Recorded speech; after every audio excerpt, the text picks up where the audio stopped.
Donc ici, on va regarder ce que sont les principes de base de l'habillage.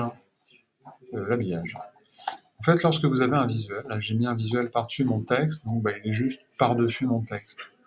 Je peux, via la palette d'habillage de texte, quand mon bloc image est sélectionné, lui demander d'habiller mon texte. Si je prends la première option, je vais voir en fait que le texte est poussé tout autour du bloc. Il suit la forme du bloc image. Ça, c'est la première option.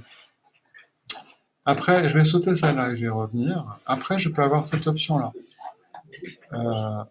où je vois que ça me pousse le texte sur les deux côtés de l'image. J'ai cette option-là, qui me permet en fait, alors là, de carrément chasser le texte sur les côtés et sous le bloc image. J'ai la possibilité d'inverser mon habillage. Alors avec ça, ça marche pas.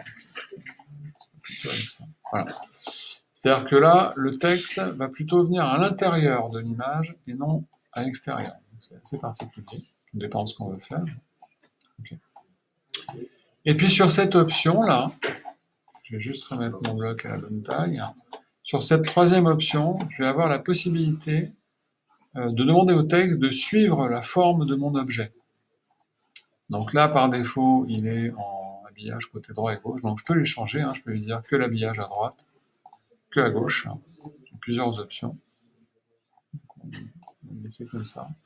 Et puis le type, je peux par exemple lui demander de détecter les contours. Ce qui fait que là, vous voyez qu'il me détecte les contours de mon objet et il me pousse le texte par rapport à ce contour. Je peux aussi changer, je ne vous l'ai pas montré, les petites valeurs qui sont là, qui vont me permettre de faire grossir, étendre la zone d'habillage. Voilà, la dernière chose que je pourrais montrer, ce serait de déterminer un contour particulier qui ne serait par exemple que la bouteille et pas l'ombre.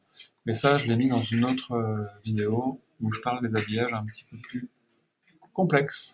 Voilà.